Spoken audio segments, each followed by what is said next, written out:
Hey, True Believers. Chris Mack coming at you today with X Factor number 107. Been packing all day.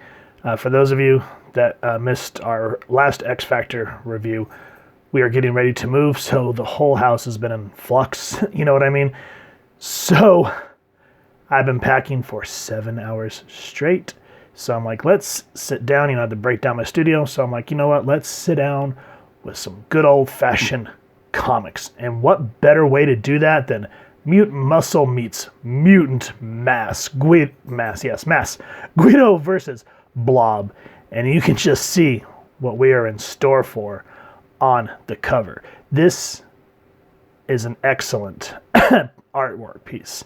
Now, the only thing, because the definition of the muscles, the action lines in the background, superb. Guido's arm going on the Blob and just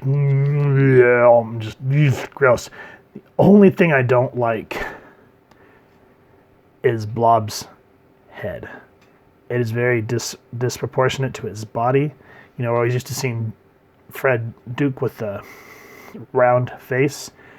As we're here, this just looks more like the character from VeggieTales, the broccoli head. So every time I see this, I see a big fat broccoli. But that's neither here nor there, because after a day of just being exhausted, let's just get into an awesome beatdown. And that's what you get on the first page, the Blob flopping down on Guido. But before we even talk about Puncharama, which is aptly named for this book, this is Tom DeZago's story. Paul Borges doing pencils. Al Migum inks. Starkins and Coffee Craft. Coffee sounds good. Comic Craft letters. Glynis Oliver colors. Kelly Corvus edits. Bob Harris group edits. And Tom DeFalco editor-in-chief. Print date on this was October 1994. And I just kind of like this Dutch angle with the action lines showing that this big lump of mass is coming after one of the strongest mutants there is out there.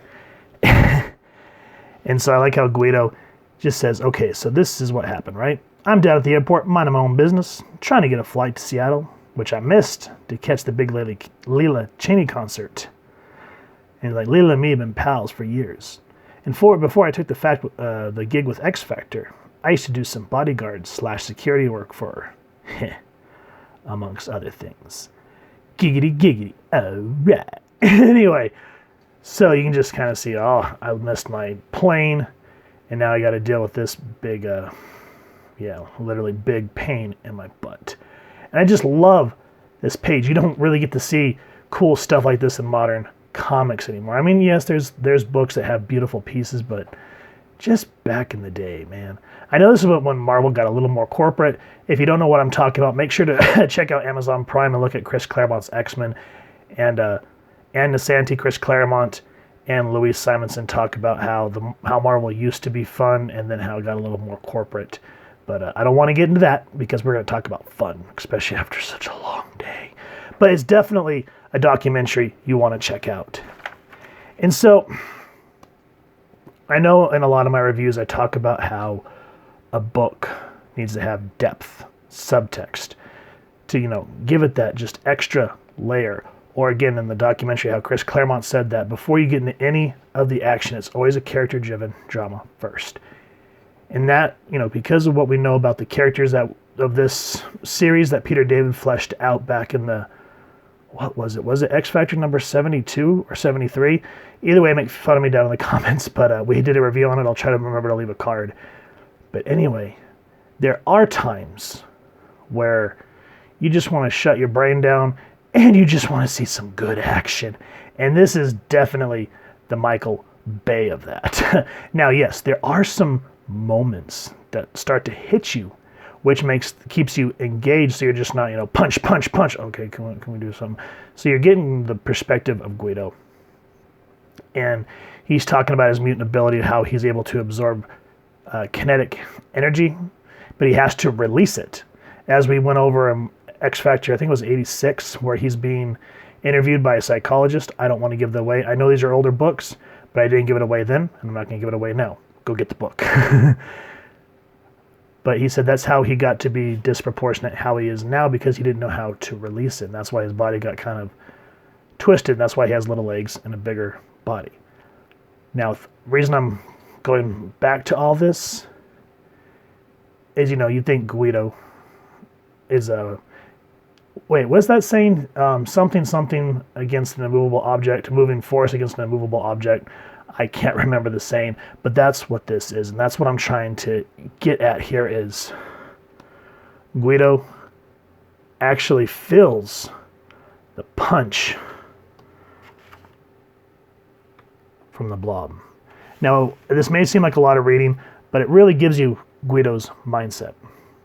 So after you've read 86 and you kind of see why he is the way he is, this dialogue really makes more sense. But what I got out of this book the most is that Guido, strong guy, is getting his butt kicked. That's a lovely dress you have on today, Miss Cleaver. That's from Leave It to Beaver for you younger viewers. But anyway, Duke, I believe, was trying to hijack a plane, I think last issue or something like that, because I haven't read 103. Wait, 103? 106. See, I haven't had enough coffee yet. That's why I'm like, comic coffee. Yeah, sounds so good. But anyway, Blob's trying to, I guess, get out of the country. Guido catches him, and a fight ensues at the airport, which is not a place you want to fight to happen. And, yeah, this whole thing with the luggage carrier, the Blob pops on there, freaks the driver out, and he says here, even Guido says, now, I don't know what the kid in the truck was thinking, but you know that thing on the rearview mirror that says objects in the mirror may appear closer than they actually are? I bet we almost gave that poor kid a heart attack. But because he's terrified of these two mammoths fighting on the back of his truck, he's not paying attention to almost hitting this Roxxon oil truck. And Guido, I love how even in the midst of all this cacophony, he says he's so busy watching the fight of the century on the back of his truck, he's neglecting his driving responsibilities completely. I'm pretty sure Blobmeister, that's another thing. You would think it gets old, but he comes up with different names for the Blob throughout the whole book, and by the end you're just kind of like, okay, kind of like Cleveland, you're like, okay, but it's still pretty funny. So anyway, he says, I'm pretty sure Blobmeister and me noticed this at about the same time. So they both kind of get that, oh God, because you see the action lines, zoom, and again, great artwork. And he's like, heads up, Beavis, you're headed for trouble with a capital blammo. I don't know. And then Blob, don't look at us, turn around.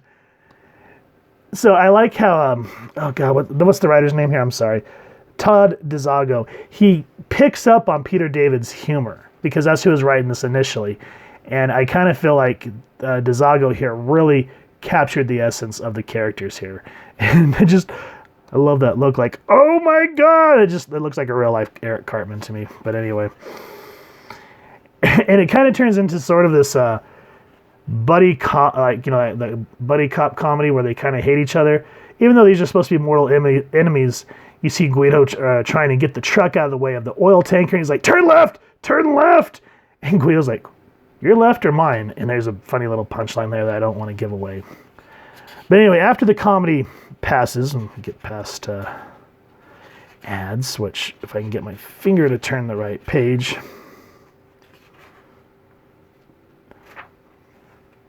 we'll skip over the rest of the fight.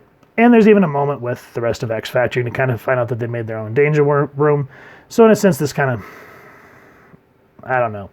It feels a little thrown away because there's only a couple of panels with them and you're just sort of like, all right. But I think what they're doing here is they're starting to build up future story arcs. Again, trying to do a throwaway. This one didn't feel as organic as like Claremont would do it or how Nikezia would do it in X-Force. But it gets the point across of why Farrell is an integral part of the team. Now, why is that? Read the book. And then there's something that happens with Guido, and this page from the art team, spectacular. Again, look at how we kind of get this upward glance at him.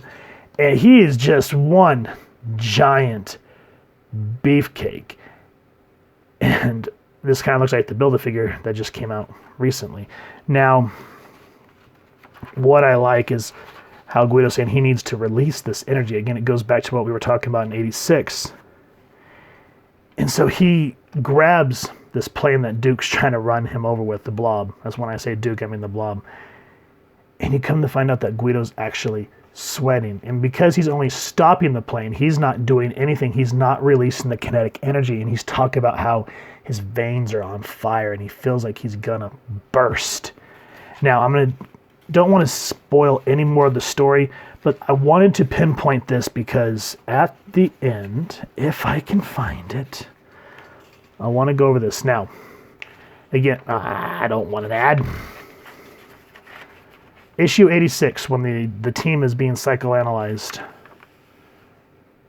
What's great about that is they hide their true, well, when they're around Valerie Cooper, they hide their true selves. But to this psychologist, you know, he starts to get underneath that and to start to see the true self. Guido talks about how because of his mutant ability, he hurts all the time. He's in pain. But he uses humor to disguise it so that his teammates accept him and don't pity him. Because he said these are like the first time he's ever had friends. Now, why am I saying that? Check this out. He goes, I had to get out of there. Maybe it was me, but I swear I could smell bacon, talking about Blob. And then you see his inner monologue. I was exhausted. I'm fine. Let me tell you something about the Blob, though. He punches like a baby. I don't know. Maybe it was from when I stopped the plane. But I was beat. Hey, I say before we take him down to the proper authorities, we shave his head and get him a tattoo. And,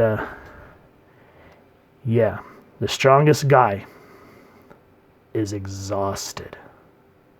So again, that I like how we get more in depth of the type of person that Guido Corsella, I think is how I pronounce his last name, the type of person he is. That's why he's, even though when I was younger and I didn't know a whole lot about the X-Men mythos, I don't know, I just liked Guido. He was playful. I didn't understand a lot of human emotion, or not, but like psychology back then, so I didn't get all the layers.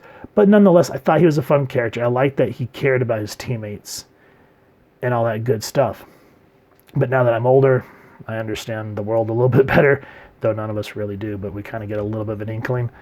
This book means a whole heck of a lot more, and I'm glad I got to read it when I was older. So guys, X Factor number 107. As I said, Punch-O-Rama, and it is worth it. You know, fun book. It doesn't take a whole lot of, gotta decipher the Krakoa language and we're gonna have swords and exoswords and we're gonna have Hellfire Galas. Nah, this is just talk about a character we like and a villain we love to hate, duking it out. As it says, mutant muscle meets mutant mass. What are your thoughts, guys? Let me know down in the comments below. If you've enjoyed this book, please first and foremost support your local comic shop and get a copy. If you've enjoyed this review, we really would appreciate if you take a moment to hit like, share, and subscribe. And if you would be so nice to hit that fancy little X bell next to subscribe. That way as we continue to upload content, you guys will get notified. You can come to the channel, and as I just said, we love hearing your feedback and talking with y'all down in the comments below or on our social media pages, which I'll make sure to leave the links down in the description. So with all that said, I hope y'all continue to have an absolutely amazing day reading, and happy hunting, true believers.